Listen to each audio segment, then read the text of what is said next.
오늘 본문 말씀을 대언하는 하박국 선지자는 아주 어려운 시대를 살다간 선지자였습니다.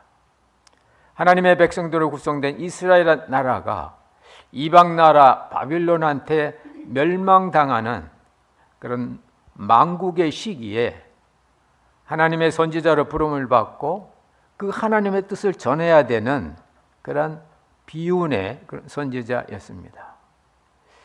여러분, 우리가 갖고 있는 믿음이 세상이 환영할 만한 믿음이라면 그 믿음은 영광인데, 우리가 갖고 있는 믿음이 세상에서 환영받지 못할 때는 그 운명은 참으로 비참한 운명이 되는 겁니다.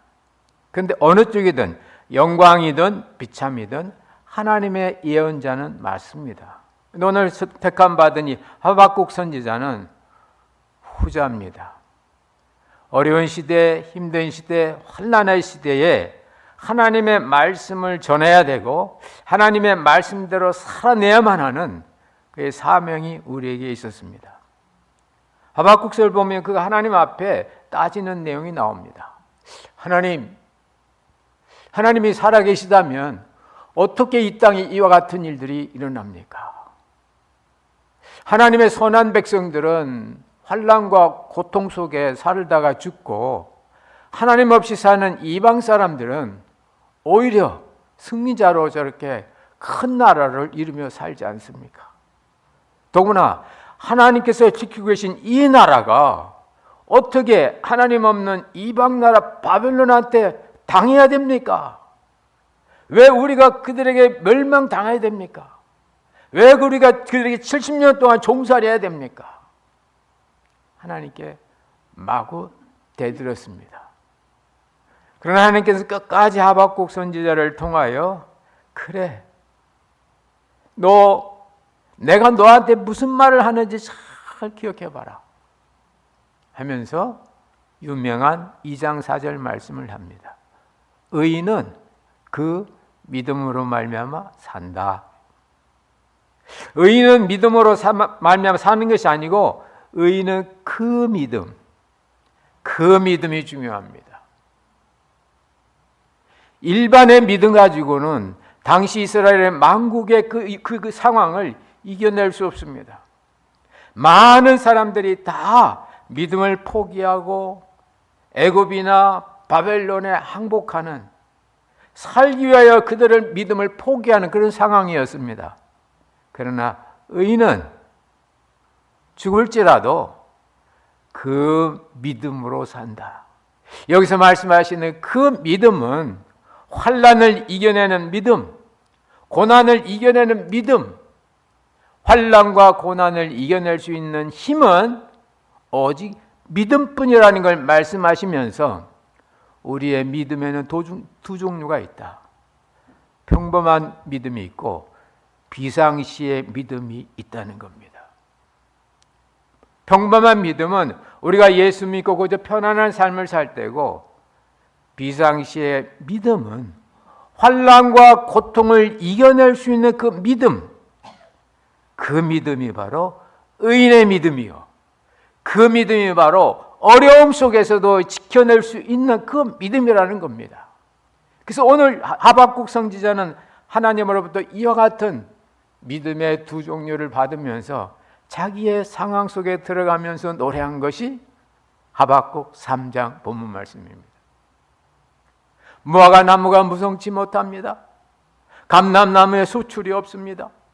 외양간에 소가 없습니다. 우리의 양이 없습니다. 농사를 졌는데 소출이 없으면 어떻게 되겠습니까? 짐승을 키우는데 우리의 양에 짐승이 없다면 이거 끝난 거 아닙니까?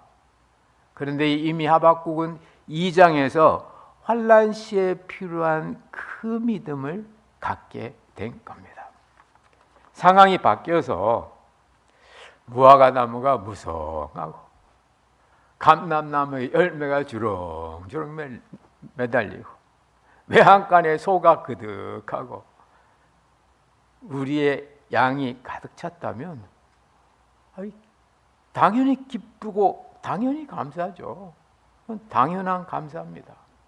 당연한 기쁨입니다. 그런데 우리의 인생을 살다 보면 항상 그렇지 않다는 겁니다.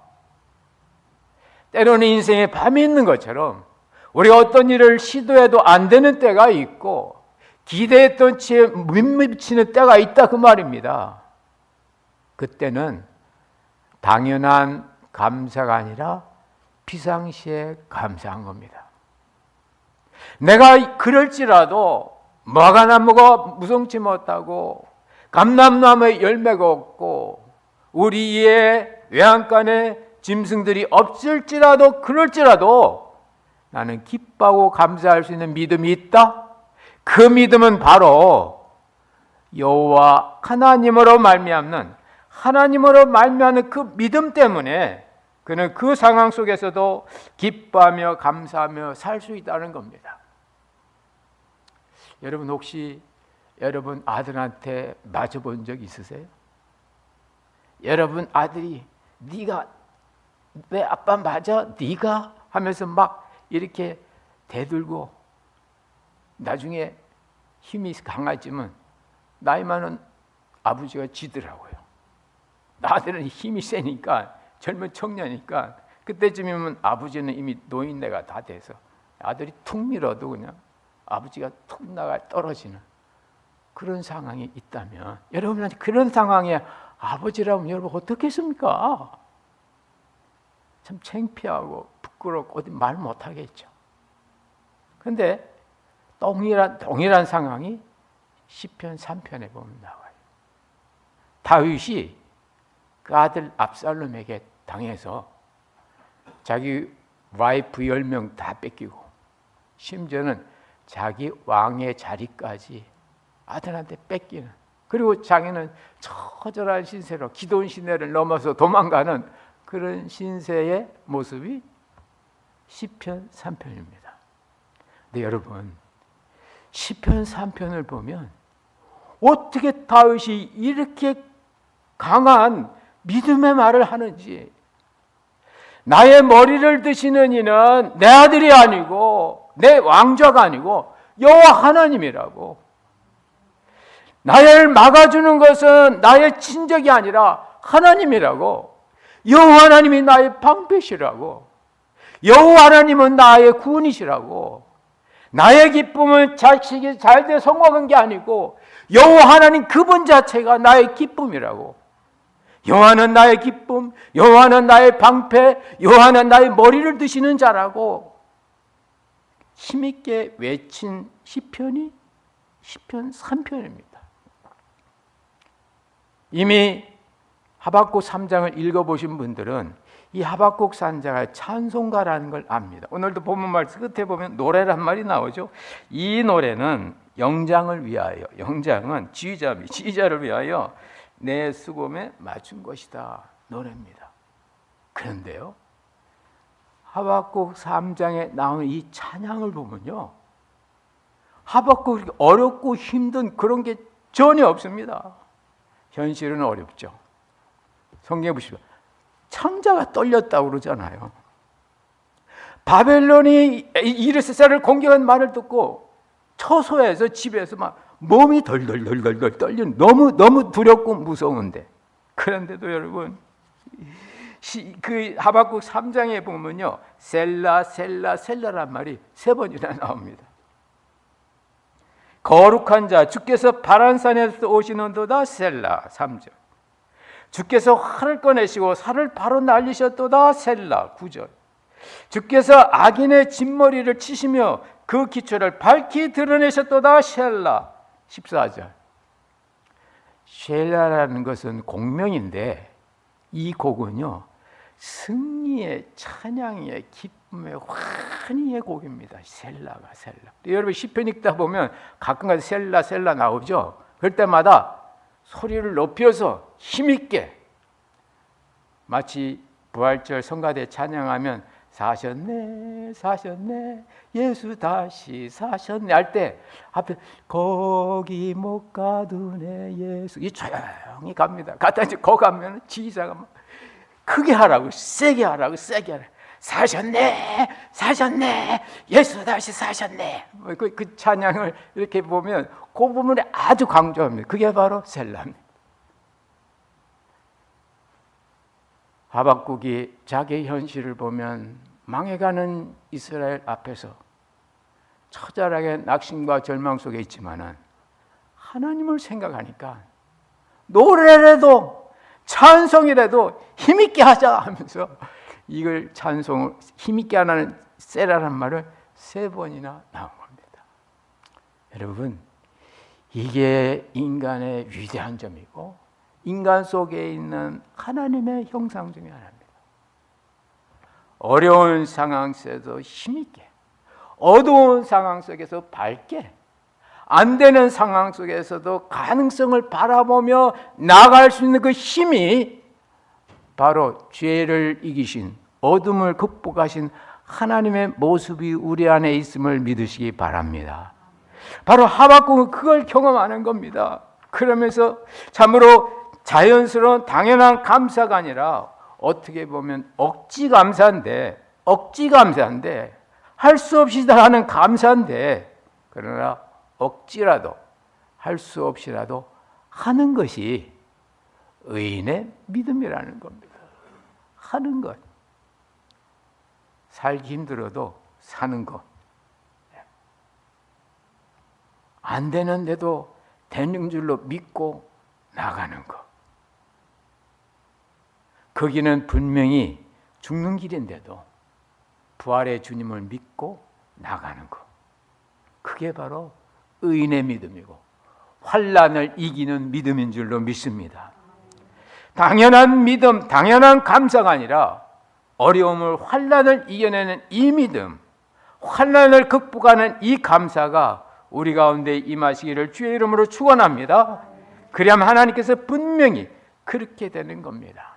실제로 하박국이 외친 그 고백처럼 70년 뒤에 바벨론은 망하고 페르시아에게 이스라엘은 귀환해서 예루살렘에서 옛날의 믿음의 공동체를 새로 만듭니다.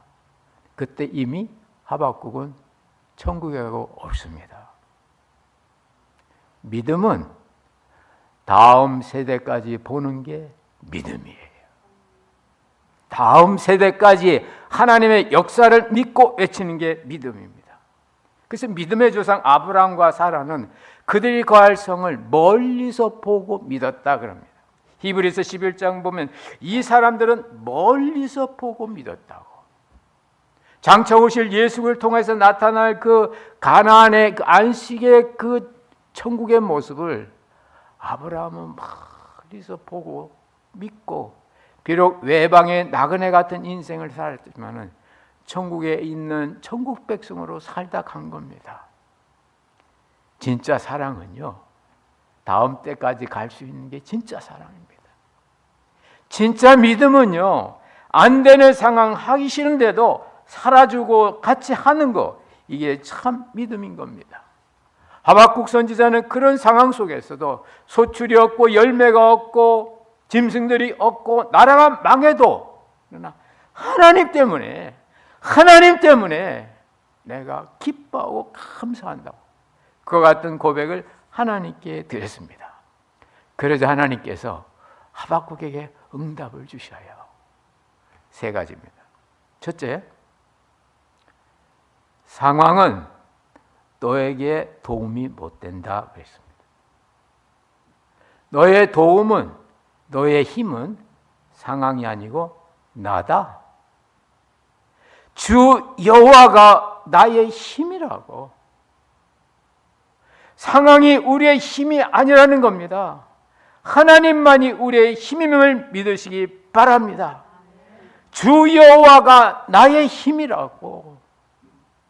바벨론이나 이스라엘의 안전한 모습이나 당시에 있었던 마지막 왕이 하박국에게 힘이 아니라 영원토록 계신 여호와 하나님, 역사를 주관하시는 하나님에 대한 그 믿음이 하박국에는 그의 힘의 근원이 됐던 걸 볼 수 있습니다. 두 번째 중요한 말씀이십니다. 나의 발을 사슴과 같이 하게 하사. 그런 말씀이 나옵니다. 사슴은 하나님께서 디자인할 때 발을 잘 만드셨다 그래요.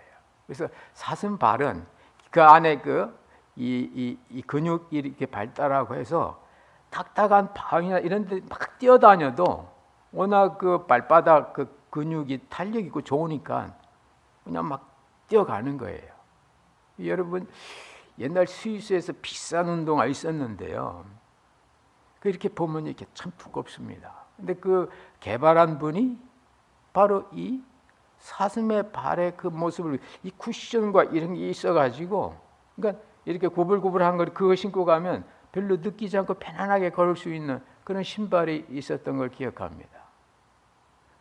하나님께서는 사슴으로 하여금 발을 미리 그렇게 악조건에서도 뛰어달릴 수 있도록 상황을 디자인하신 후에 사슴으로 하여금 그곳에 다니겠다 그 말입니다. 그러면서 하박국 선지자는 나의 발을 사슴과 같이 만들어주세요. 사슴과 같이 만들어주세요. 이 어려운 시대, 이 험난한 시대, 나라가 망하는 이 시대에도 내가 내 인생을 달릴 수 있도록, 내가 주저앉거나 포기하지 않고 갈 수 있도록, 마치 사슴이 바위의 그 산을 뛰어넘는 그 발이 디자인된 것처럼 나의 신앙과 나의 인격을 디자인해 주세요. 하나님은 우리를 어려운 상황에 집어넣고 그 뒤에 바꾸시는 게 아니에요. 어려운 상황에 들어가서 그 뒤에 바꾸는 건 그건 적응이고 진화입니다. 진보입니다. 발전입니다. 하나님께서는 미리 어려운 상황이 있으면 미리 그 상황을 맞출 수 있도록 디자인해 주셨다는 겁니다. 여러분들이 최근에 당하는 어려움들이 있습니까? 힘든 일들이 있습니까? 이미 하나님이 여러분을 디자인하셨어요.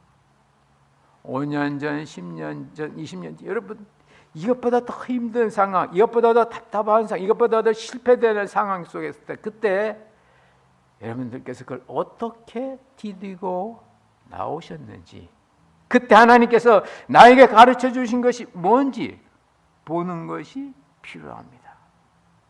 나의 발을 사슴의 발과 같이 디자인하시기를 원합니다. 그걸 발견할 때 우리는 비록 바위 같은 그런 어두운 힘든 인생길일지라도 사슴이 그걸 뛰어다니는 것처럼 하나님께서 디자인한 그걸 가지고 인생을 뛰어갈 줄로 믿습니다. 그때 우리는 진짜 신앙인의 삶을 삽니다.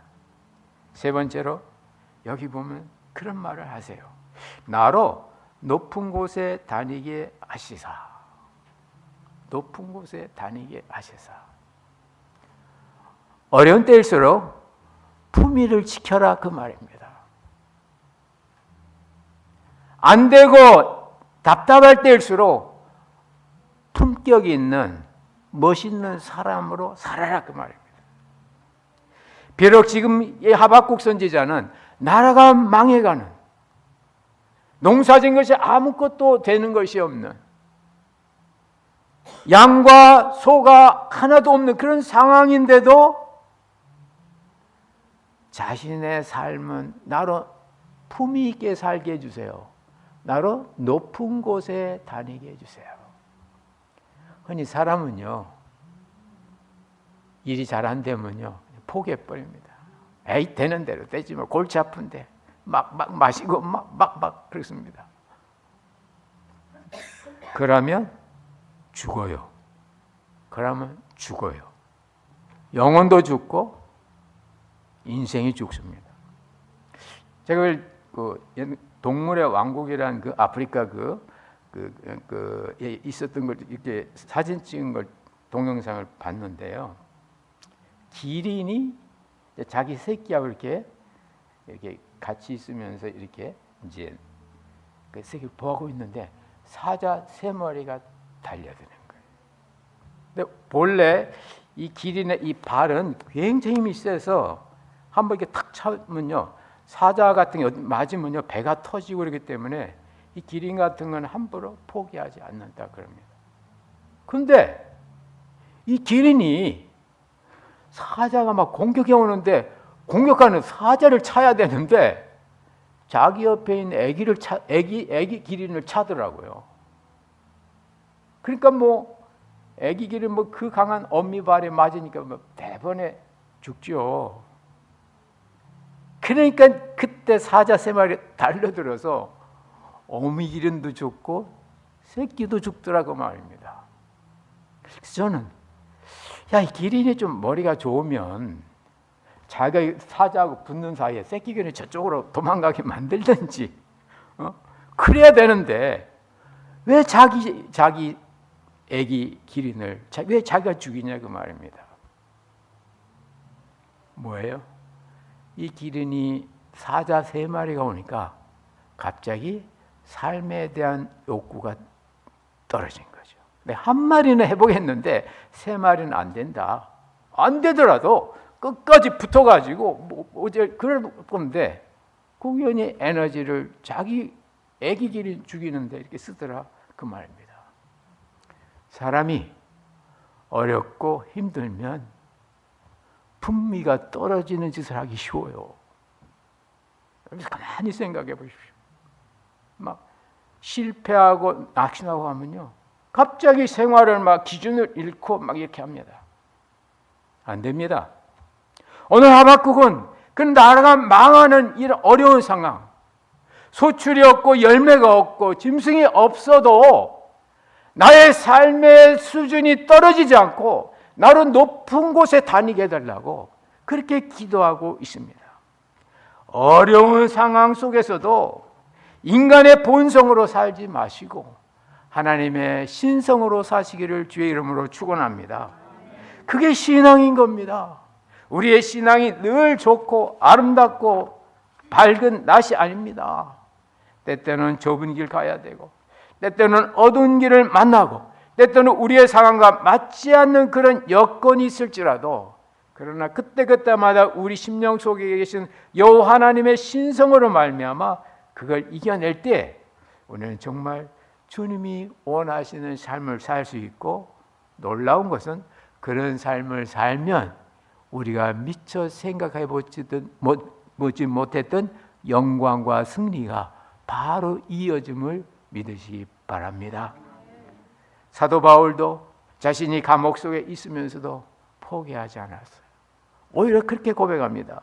형제들아, 나는 나의 당한 일이 복음의 진보가 된 줄로 너희가 알기를 원하노라. 빌립보서 1장에서 자가 감옥에 갇히고 오늘 내일 죽을지 모르는 그 상황 속에서도 사도 바울은 끝까지 자신을 통해서 나타날 복음 전파의 은혜에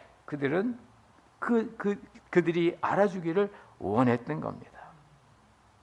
다윗도 시편 30편에서 여호와여 나의 돕는 자가 되어달라고, 어렵고 힘든 상황 속에서도 나를 도와주시는 여호와 하나님이시라고 나의 돕는 자가 되어달라고 기도했던 걸 봅니다.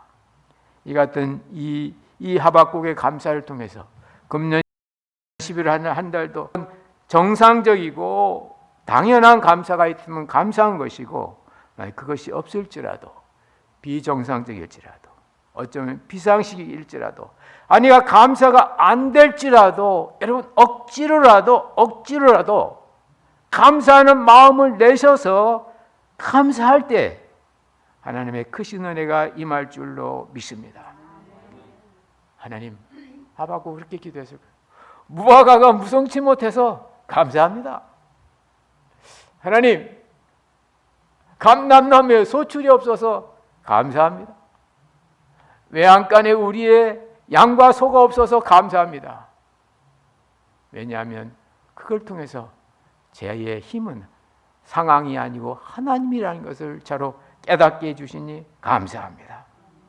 이 같은 믿음의 고백이 11월 한 달에 우리 모두의 고백이 되며, 특별히 최근에 어려운 일들이 있다면 그 어려운 일들을 은혜와 감사로 리플레이스하는, 은혜와 감사로 바꾸시는 지혜로 대처가 있으시고, 아울러 그 어려운 때에 하나님을 더 알아가시는 그런 기회로 쓰시는 그런 지혜가 우리 가운데 충만하시기를 주의 이름으로 축원합니다. 기도하겠습니다.